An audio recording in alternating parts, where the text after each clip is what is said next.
Hello, my name is Tony, and you have just stumbled upon my YouTube channel called Opening Weekend, and I'm glad you're here because it's the weekend again. I can't believe it. It seems like every 6 or 7 days the weekend comes. I can hardly believe it myself. A quick summarization of this channel if you're new. I go out to the movie theaters, I wait for people to come out, and then I interview them about the new movies that opened that weekend. And this particular weekend, we got The Grinch, J.J. Abrams' Overlord, I think it's a horror movie, and The Girl in the Spider's Web. I think it's a continuation of The Girl with the Dragon Tattoo. So, we wait for people to come out, we get some opinions, we get a review, we get some feedback, Oh, also in limited release, only in a handful of theaters, there's a couple of other movies I thought I just mentioned. One is The Front Runner. It's only in 4 theaters in the United States. I'm not going to be able to get you anything on that. I'm sorry. Maybe next time. And The Long Dumb Road. Sporadic. Not going to be able to... But right now, we're going to go talk to some people who may have seen The Grinch and Overlord and The Girl in the Spider's Web. So why don't you come with me? Take a little walk. Stay behind me, stay to my right, and we'll meet some people, huh? We'll have a good time. Hey, how you doing? I got one of my regulars here for a post-movie wrap-up, I guess. Yeah. You just saw The Grinch. You're standing by the poster. I did. Just saw The Grinch. I'm of actually two minds about this version. It was better than the Jim Carrey version, which was absolutely abysmal. Right. They tried. Yeah. But at the beginning of the movie, they used some of Dr. Seuss's original words. But by the end of the movie, they completely abandoned his words. Right. To substitute their own. Are you saying they ditched the script? Eventually, yeah, they ditched his words altogether, even when they didn't have to. Even when the original words would have fit perfectly. Right. They just threw them out and made up their own, even though they tried to keep the rhyming scheme. Right. In some ways, it was a little Seussian in the look, but it wasn't really quite as over the top. Okay, good. In that you would want to see in a Seuss film. Before we go any further, tell people it is animated, right? It is animated, yeah. Okay, good. That's a plus.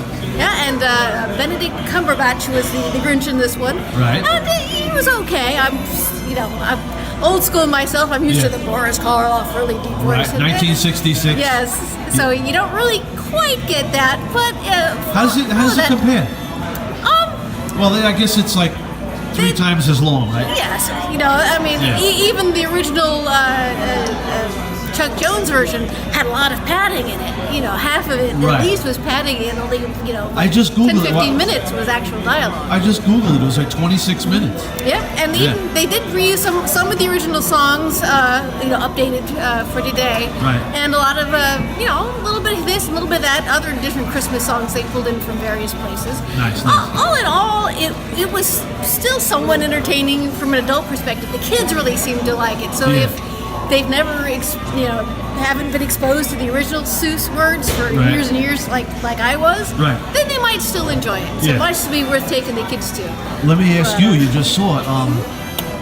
It wasn't G-rated. It was PG. Was there a little adult humor in there? Or? Well, there were places that I laughed at. A couple of chuckles here and there. Right. I can't really think of anything that was specifically adult humor in it. Right.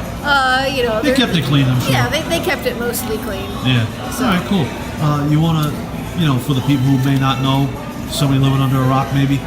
Living under a rock. What's the story here? All right, the story is there's a curmudgeon that lives up in the hills that has hated his Christmas his whole 53 years on the planet.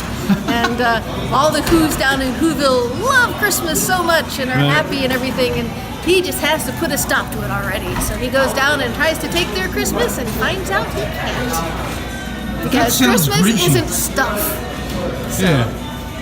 And there's a lot more subplay in this one than there is in those Grinches, because the original story was only like 10-15 minutes long. Yeah, that's right.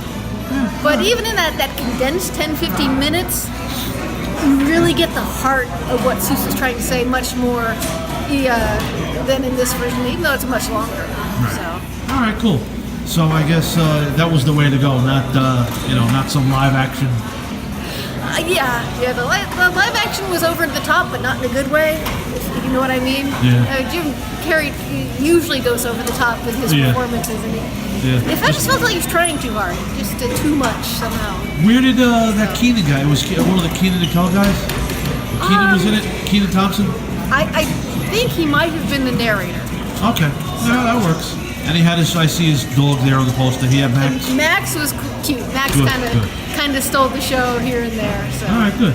All right, awesome. So overall, hard not to like Max. Overall, good marks. Overall good. Not perfect. Middle of the road. So I don't know if I'd come to see it over and over again every year, but I might pick it up here or there. You think this could be like a timeless classic, or this particular one? I'm not sure about timeless classic. Yeah, I mean they keep rerunning the Jim Carrey one. Yeah. Yeah, about the same, I guess. Probably. Like I said, I think it's probably a little bit better than the Jim Carrey one. Yeah, it'll find its spot, I'm sure. Yeah, I'm sure. All right, cool. Well, thanks again for coming on. I love it when you come on. Great, happy to be here. Thank you. Enjoy. Do you guys just see The Grinch? Yes. How was it? Good. Just good? It was funny. Was it animated? Yeah. Was Jim Carrey in it? No. Everybody thought it was good? Everybody was happy? Yeah. No, it wasn't bad at all. No. Yeah, what was your favorite part? My favorite part was when he crashed into the tree. Right. Okay. No spoilers. My favorite part was when they were chomping, when they were walking in the snow and they were so loud. Oh yeah. Nice. Did he have his dog with him? Yeah. What was his dog name? His dog's name? Max. Right. How about you? My favorite part is when they tried capturing a reindeer that got Nice. Can you tell anybody who might be watching, like the 2 or 3 people who are watching, what the movie's about? Does he try to ruin Christmas? Yes. He tries to ruin Christmas, and then at the end, Right. he thinks Christmas is good. Did you guys ever see the one on TV? Oh, you did? All right, so you can't compare it. No. All right, you did? You do? Oh, I guess I did, but I don't remember. All right, cool. You guys are awesome. Thanks for coming on. Thank you. Thank you. There you go. Good morning, sir. Good morning. Did you just see Overlord? I did see Overlord, yes. New horror movie? Was it a horror movie? More of an action movie. Yeah, J.J. Abrams, right? He always delivers, right? Oh, yeah. No, he did pretty well, actually, honestly. Yeah. How was it? I found that the whole World War II Hitler theme was pretty spot on. Honestly, it felt like an old-fashioned video game. Yeah, so that's what the movie is about? Yeah, it's an old video game. So pretty much these guys would... Some zombies or something? Yeah, it's like a Hitler experimentation from the Nazis. Right. They're in a drop plane and they get shot down. And they parachute out or whatever? Sort of. They try to. They get blown up and they get thrown out the plane. Right. And they have to take down the radio tower so they can send the D-Day troops over. Okay. And stuff like that. Yeah. So they have a clear signal to land. So the movie delivers on the action? I think so, yes, for sure.